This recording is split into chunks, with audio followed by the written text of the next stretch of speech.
siswa-siswa kelas 4. Kita mau belajar tentang penilaian tengah semester.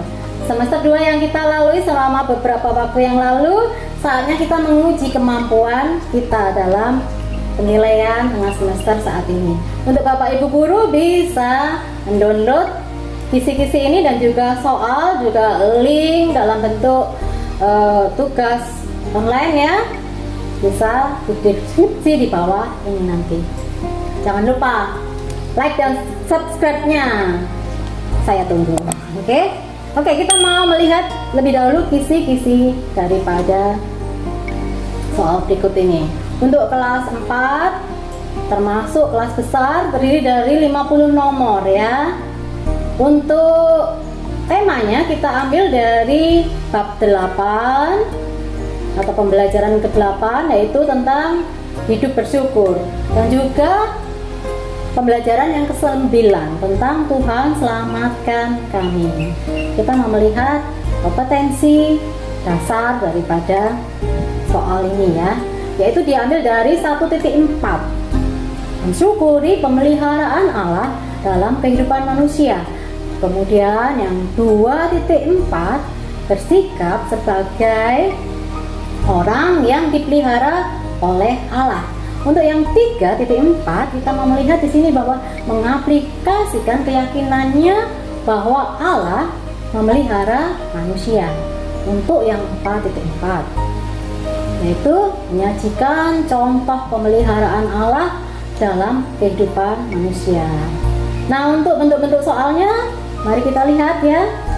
Di situ ada 30 soal pilihan ganda, kemudian 15 soal isian, dan yang ke-10 tentunya yang terakhir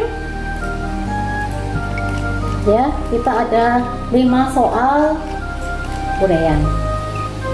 Oke, kita mau melihat soal-soalnya. Siap untuk belajar ya dan mengisi soal-soal ini untuk siswa-siswa kelas 4.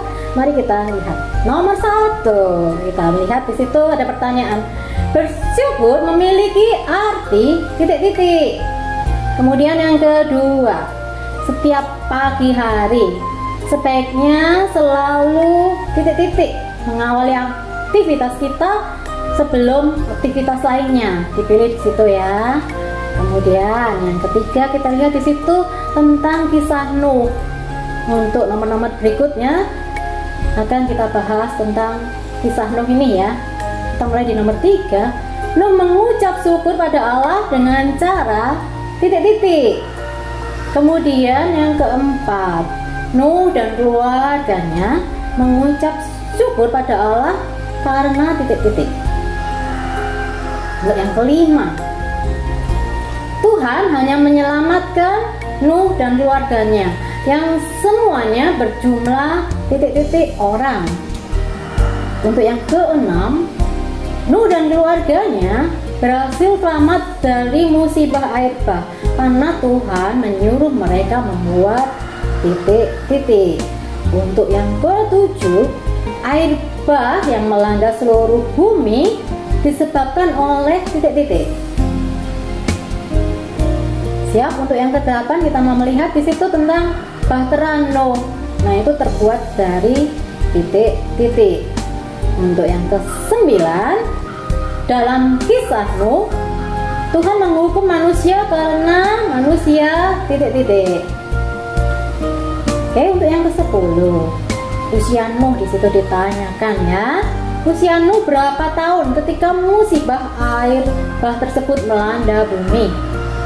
Untuk yang ke-11, Tuhan mendatangkan air bah. Maksudnya untuk apa-apa? Ya, untuk titik-titik manusia. Gitu ya.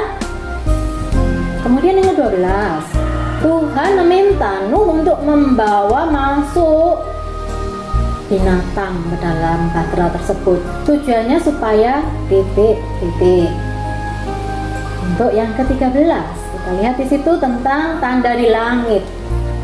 Sebagai janji bahwa Tuhan tidak akan membuat air bah lagi, ditunjukkan dengan tanda apa ya, titik-titik di situ diisi. Kemudian yang ke-14, Teladan hidup yang bisa kita pelajari dari tokoh Nuh tersebut. Tentang apa ya?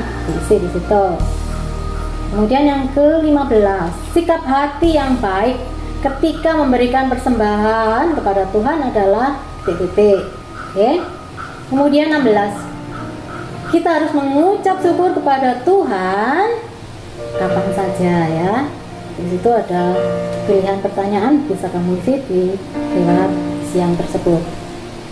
Kemudian yang ke-17, di situ disajikan di sebuah gambar adalah ucapan syukur pada Tuhan karena titik-titik. Kemudian yang ke-18, upah bagi orang yang selalu taat kepada firman Tuhan yaitu titik-titik.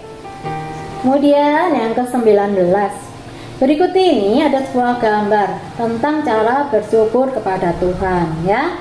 Itu gambarnya memperlihatkan kegiatan titik-titik ya. Kamu pilih dari isian yang ada. Kemudian yang ke-20, manusia memiliki keterbatasan hidup sehingga harus bergantung hidup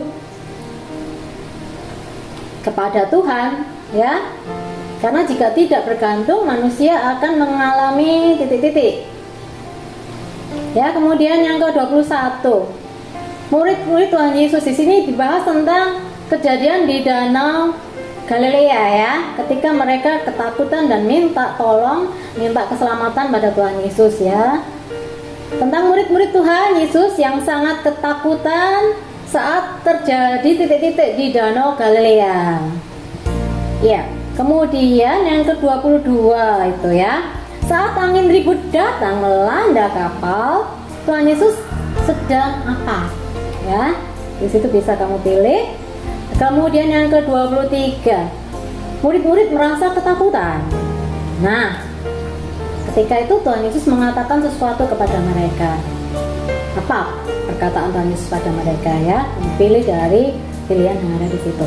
Kemudian yang ke-25, dengan kuasanya Tuhan Yesus mampu titik-titik angin ribut yang terjadi di Danau Galilea.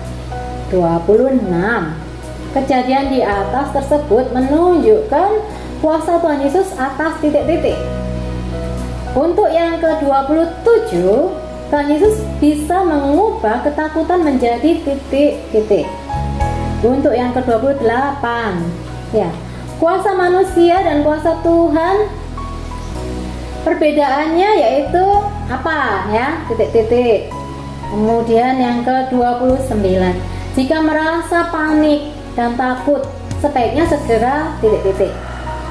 Kemudian yang ke-30, hanya Tuhan Yesus yang mampu mengubah ketakutan menjadi titik-titik. Nah, bagaimana? Capek? Belum kan? Nah, masih ada soal lanjut ya, kita mau lihat lagi. Di sini soal isian. Isi dengan kalimat yang secara singkat saja supaya nanti kamu bisa melengkapinya. Kalimat tersebut menjadi kalimat yang sempurna dengan jawaban yang kamu bisa berikan. Oke, 31 di situ. Bersyukur bisa dilakukan dengan cara titik-titik. Kemudian nomor 32-nya, nama 3 anak Nuh sebutkan saja di situ ya. Kemudian 33, bumi tergenang air selama berapa hari? Oke, yang ke-34, Bahtera Nuh titik-titik di Gunung Ararat. Ya, kemudian yang ke-35, ada burung merpati yang dilepas Nuh. Dia kembali ke dalam bahtera dengan membawa titik-titik. Untuk 36, bersyukur adalah sikap hidup yang titik-titik. Kemudian 37, bersyukur harus dilakukan dengan hati yang titik-titik. Untuk 38, saat merasa takut dan khawatir sebaiknya kita titik-titik. Kemudian yang ke-39, nama lain dari Danau Galilea. Kemudian yang ke-40, Tuhan Yesus merasakan apa sehingga dia tidur di buritan kapal ya. Waktu itu Tuhan Yesus selesai mengajar ya, pasti dia tertidur karena ada sesuatu yang membuat dia harus tidur di kapal ya. Kemudian 41, murid-murid Tuhan Yesus sebagian besar mereka punya latar belakang yang sama, yaitu bekerja sebagai titik-titik gitu ya.